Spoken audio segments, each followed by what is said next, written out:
ಮೈಸೂರಿಗೂ ಬಂದ್ರ ಅಕ್ರಮ ಬಾಂಗ್ಲಾ ವಲಸಿಗರು. ಬೆಂಗಳೂರು ಸೇರಿದಂತೆ ರಾಜ್ಯದ ಬೇರೆ ಬೇರೆ ಕಡೆಗಳಲ್ಲಿ ಅಕ್ರಮ ಬಾಂಗ್ಲಾ ವಲಸಿಗರ ವಿಚಾರ ಜೋರು ಸದ್ದು ಮಾಡ್ತಾ ಇತ್ತು. ಈಗ ಮೈಸೂರಿಗೂ ಕೂಡ ಎಂಟ್ರಿ ಕೊಟ್ರ ಅನ್ನುವಂತಹ ಪ್ರಶ್ನೆ. ಏಕೆಂದ್ರೆ ಮೈಸೂರು ರೈಲು ನಿಲ್ದಾಣದಲ್ಲಿ ತಪಾಸಣೆ ಮಾಡುವಂತಹ ಕೆಲಸ ಆಗ್ತಾ ಇದೆ. 40ಕ್ಕೂ ಹೆಚ್ಚು ಬಾಂಗ್ಲಾ ವಲಸಿಗರನ್ನ ತಡೆದಿದ್ದಾರೆ ಅನ್ನೋದು ಗೊತ್ತಾಗ್ತಾ ಇದೆ. ಔರಾ ಎಕ್ಸ್‌ಪ್ರೆಸ್‌ನಲ್ಲಿ ಅಕ್ರಮ ವಲಸಿಗರು ಬಂದಿರುವಂತಹ ಸಾಧ್ಯತೆ. ಹಿಂದೂ ಜಾಗರಣಾ ವೇದಿಕೆ ಕಾರ್ಯಕರ್ತರು ಅವರನ್ನು ತಡೆದು ತಪಾಸಣೆಗೊಳಪಡಿಸುವುದಕ್ಕೆ ಹೇಳಿದ್ದಾರೆ. ಮೈಸೂರಿನಿಂದ ಕೇರಳ ಮಡಿಕೇರಿ ಭಾಗಕ್ಕೆ ತೆರಳುತ್ತಾ ಇತ್ತು ಈ ತಂಡ. ಬಾಂಗ್ಲಾ ವಲಸಿಗರ ವಿಚಾರಣೆಯನ್ನ ಈಗ ರೈಲ್ವೆ ಪೊಲೀಸರು ನಡೆಸ್ತಿದ್ದಾರೆ ಅನ್ನೋದು ಗೊತ್ತಾಗ್ತಾ ಇದೆ. ಸೇಮ್ ಟು ಸೇಮ್ ಹುಬ್ಬಳ್ಳಿಯಲ್ಲೂ ಕೂಡ ಆಗಿತ್ತು ಇದೇ ರೀತಿ. ಈ ಪಶ್ಚಿಮ ಬಂಗಾಳ ಎಲೆಕ್ಷನ್ ಮುಗಿತಾ ಇದ್ದ ಹಾಗೆ ಬಹಳಷ್ಟು ಜನರು ಹುಬ್ಬಳ್ಳಿ ರೈಲ್ವೆ ನಿಲ್ದಾಣದಲ್ಲೂ ಕೂಡ ತಡೆದು ತಪಾಸಣೆಗೊಳಪಡಿಸುವಂತಹ ಕೆಲಸ ಆಗಿತ್ತು. ಬಹಳಷ್ಟು ಜನ ಅಕ್ರಮ ಬಾಂಗ್ಲಾ ವಲಸಿಗರು ಅನ್ನೋದು ಗೊತ್ತಾಗ್ತಾ ಇತ್ತು. ಈಗ ಮೈಸೂರು ರೈಲು ನಿಲ್ದಾಣದಲ್ಲೂ ಕೂಡ ಅದೇ ರೀತಿ ಕೆಲಸ ಆಗ್ತಾ ಇದೆ. ಅವರ Aadhaar card, voter I D ಸೇರಿದಂತೆ ಬೇರೆ ಬೇರೆ ದಾಖಲೆಗಳನ್ನು ಪರಿಶೀಲಿಸ್ತಾ ಇದ್ದಾರೆ. ಡೀಟೇಲ್ಸನ್ನು ಕೊಡ್ತಾರೆ KP ನಾಗರಾಜ್, ದೂರವಾಣಿ ಸಂಪರ್ಕದಲ್ಲಿ ಜಾಯ್ನ್ ಆಗಿದ್ದಾರೆ. KP ನಾಗರಾಜ್, ಈಗ ಅಕ್ರಮ ಬಾಂಗ್ಲಾ ವಲಸಿಗರು ಬಂದಿದ್ದಾರೆ ಅನ್ನುವಂತಹ ವಿಚಾರ ಏನಾಗ್ತಾ ಇದೆ ಮೈಸೂರು ರೈಲ್ವೆ ನಿಲ್ದಾಣದಲ್ಲಿ ವಿಚಾರಕ್ಕೆ?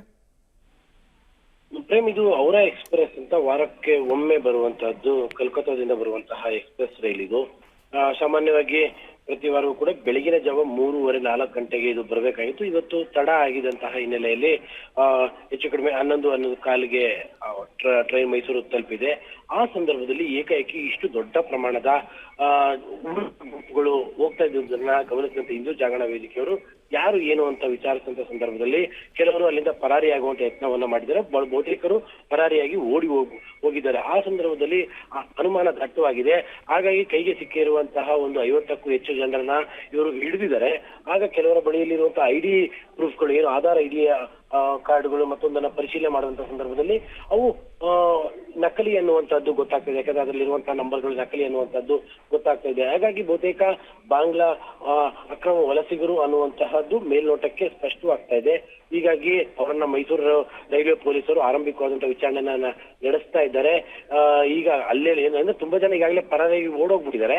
ಕೈಗೆ ಸಿಕ್ಕಿರುವಂತವ್ರನ್ನೇ ವಿಚಾರಣೆಯನ್ನು ಕೂಡ ಖುದ್ದಾಗಿ ನಡೆಸ್ತಾ ಇದ್ದಾರೆ. ಇವರು ಪ್ರಕಾರವಾಗಿ ಇಲ್ಲಿಂದ ಕೇರಳ ಭಾಗಕ್ಕೆ ಮತ್ತು ಕೊಡಗು ಭಾಗಕ್ಕೆ ಮತ್ತು ಮೈಸೂರಲ್ಲಿ ಕೆಲಸಕ್ಕಾಗಿ ಬಂದಿದ್ದೇವೆ ಅನ್ನುವಂಥದ್ದನ್ನ, ಆದ್ರೆ ಅವರ ಮಾತುಗಳು ಅಲ್ಲಿ ಸ್ಪಷ್ಟತೆ ಇಲ್ಲದೆ ಇರುವಂತಹ ಕಾರಣಕ್ಕೋಸ್ಕರವಾಗಿ ಅನುಮಾನ ದಟ್ಟವಾಗ್ತಾ ಇದೆ. Prem, thank you KP Nagaraj ತಮ್ಮೆಲ್ಲ ಮಾಹಿತಿಗಾಗಿ.